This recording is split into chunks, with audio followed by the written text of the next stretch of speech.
5 seconds to go.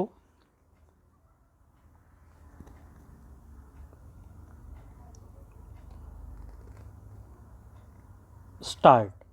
The equation of defense is your defense forces plus your industrial and technological background plus thirdly the economy of the country and fourthly the spirit of the people.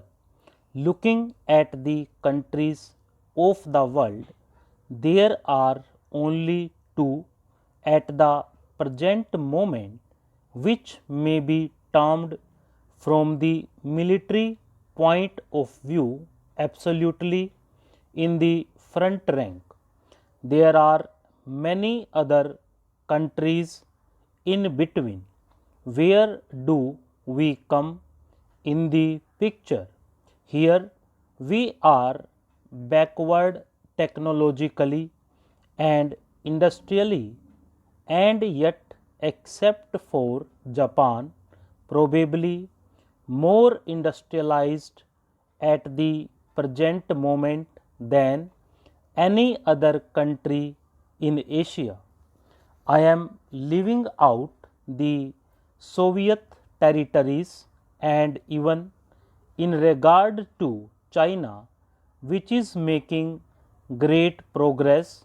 I think it may well be said that at the present moment we are somewhat in advance in some ways industrially considered, certainly not in a military way. They have a huge army, we have a relatively small army, but I am talking about industrial development and not of other matters. We belong therefore to the so called underdeveloped countries, though more advanced in some matters. Take atomic energy. Probably we are in the first half a dozen countries of the world or somewhere near that. I do not exactly know. It is difficult to say. We are certainly not among the first 3 or 4. We are in the next rank. As honorable member, I am told, said here, what is the good of your 5-year plans? You must concentrate on defense. That is a grave statement to make, but the 5-year plan is the defense plan of the country. What else is it? Because defense does not consist in people going about marching up and down the road with guns and other weapons. Defense consists today in a country being industrially prepared for producing the goods and equipment of defense.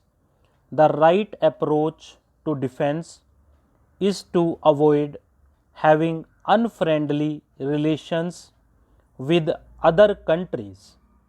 Some honorable members in this house who talk in rather aggressive terms of neighboring countries and want to take brave action sword in hand serve no cause, certainly not the cause of this country. It is one thing for us to be perfectly prepared because, however peaceful our policy may be, no responsible government can take the risk of an emergency arising which it cannot face. This we have to keep in mind at all times. Then we come to the second aspect. The strength of a country develops by industrial growth, which implies the capacity to make weapons of war for the army, the navy, or the force. You cannot develop an isolated industry without a general background of industrial development. You cannot have a factory producing tanks in the absence of other industrial development in the country. A factory producing aircraft can be erected only if there is a large supply of technically trained people. Therefore, our immediate object should be, both from the point of view of economic development and that of defense, to build up industry, heavy industry in particular. The criticism may be justified that we ought to have started thinking in these terms even earlier. But the point is that we are, at least today, thinking in terms of building up heavy industry, iron and steel, machine making plants, and production of oil. Take this business of oil. Most of your machines will become completely useless without oil to run them. If we do not produce enough oil in this country, well, the big machines get tied up. There will be nothing to run them with. Now, we come up against a grave difficulty. Let us admit for the moment that we are proceeding along right lines, those right lines being the industrialization of the country, which is good from the economic point of view as well as for defense. But industrialization takes time. What will happen before you are strong enough?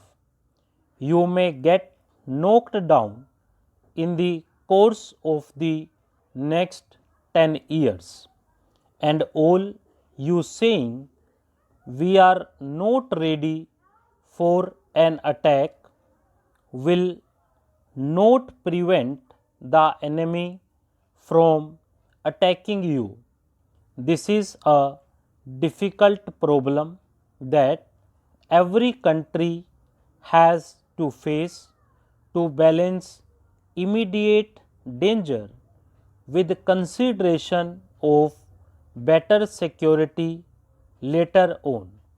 If you think too much in terms of immediate danger and concentrate on it, the result will be that you never get strong enough tomorrow, and the day after.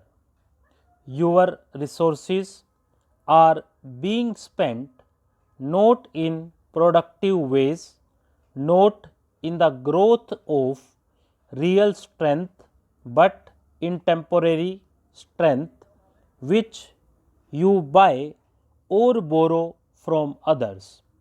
You get a machine from outside, you use it, and it does give you some temporary assurance, although it is not very great. But as I told you, if some part goes wrong, you are helpless, and this difficulty has become even more real for us because of recent developments, more especially the military aid that has come in fairly considerable quantity to our neighbor country. I do not think that there is likelihood of war. Stop.